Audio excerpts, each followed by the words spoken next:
Perkenalkan, saya Mega Sogara dari kelas 11B SMA kelas 1 Fransiskus Xaverius Ruteng. Jadi, pada video kali ini saya akan menjelaskan beberapa gerakan dalam senam lantai, yaitu sikap kayang, sikap lilin, roll depan, dan juga roll belakang. Dimulai dari yang pertama, sikap kayang. Sikap kayang merupakan salah satu gerakan dari senam lantai dengan posisi kedua tangan serta kaki bertumpu pada matras dengan posisi tubuh yang terbalik, kemudian meregang dan juga panggul serta perut diangkat ke atas. Adapun beberapa manfaat dan tujuan dari kayang ini ialah guna meningkatkan kelenturan tubuh terutama pada bagian otot perut, kaki, bahu, tangan, dan juga pinggang. Dalam melakukan sikap kayang, terdapat dua teknik yang berbeda atau terdapat dua jenis, yaitu yang pertama dengan awalan tidur serta dengan awalan berdiri. Adapun langkah-langkah untuk melakukan gerakan kayang dengan menggunakan awalan berbaring.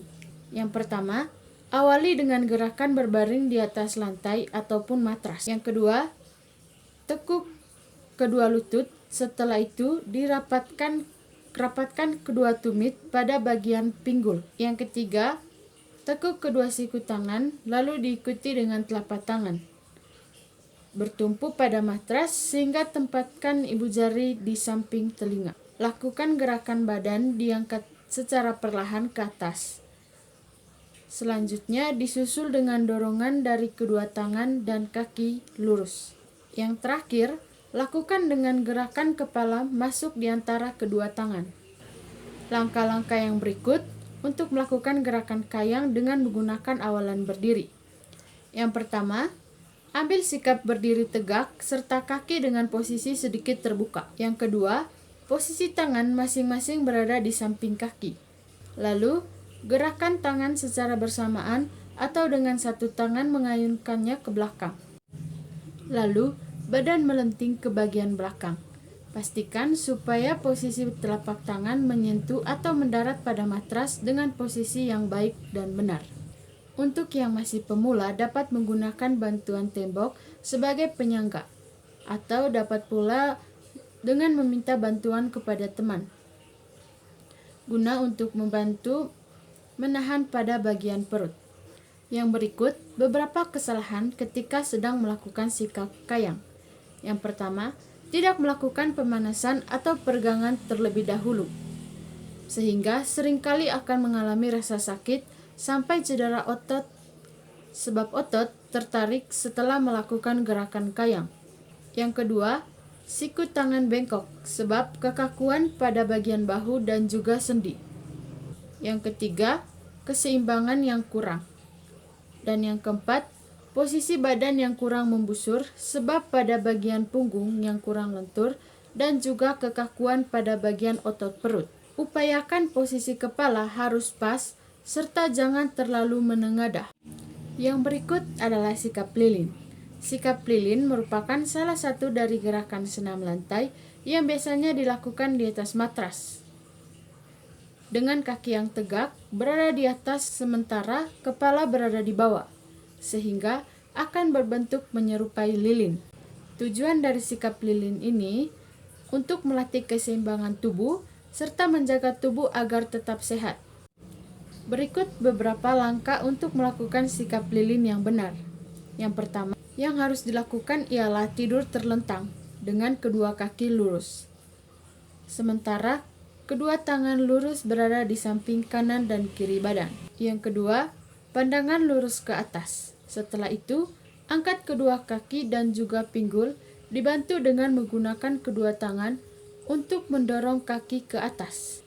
Kaki harus rapat serta didorong dengan menggunakan tangan yang berbentuk seperti siku. Pastikan kaki dan juga pinggul terlihat lurus. Setelah itu, atur dan jaga keseimbangannya. Ketika akan melakukan pendaratan atau menurunkan kaki, harus dilakukan secara pelan-pelan agar tidak terjadi cedera. Yang berikut kesalahan yang sering terjadi pada waktu melakukan sikap lilin. Yang pertama, pinggang hanya ditopang dengan menggunakan ibu jari.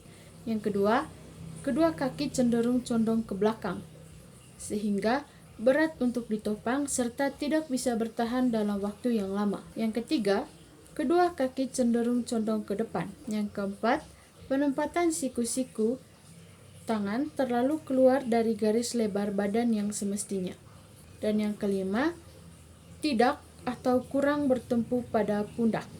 Gerakan yang berikut yaitu roll depan. Roll depan juga biasa disebut sebagai guling ke depan, yang berarti berguling ke depan atas bagian belakang badan, yakni tengkuk, punggung, pinggang, dan panggul bagian belakang. Ada dua cara untuk melakukan roll depan. Yang pertama, dengan awalan sikap jongkok, dan yang kedua dengan awalan sikap berdiri. Yang pertama, cara dengan posisi awal jongkok. Sikap awal dalam posisi jongkok dengan kedua kaki dirapatkan. Letakkan kedua lutut pada bagian dada. Kedua tangan diletakkan pada bagian depan di dekat kaki. Tumpuan berada pada bagian tangan. Bengkokkan kedua tangan dan mulai berguling. Bagian tubuh pertama yang menyentuh matras adalah bagian pundak, yaitu dengan cara menundukkan kepala hingga dadu menyentuh dada. Ketika panggul menyentuh matras, kemudian peganglah bagian bawah lutut dengan kedua tangan. Setelah gerakan berguling, diakhiri dengan posisi jongkok dengan kedua tangan tetap memegang tulang kering. Yang berikut langkah-langkah dengan posisi awal berdiri, yaitu sikap awal berdiri dengan kedua kaki dirapatkan. Kemudian, letakkan kedua tangan pada matras dan tangan dibuka selebar bahu.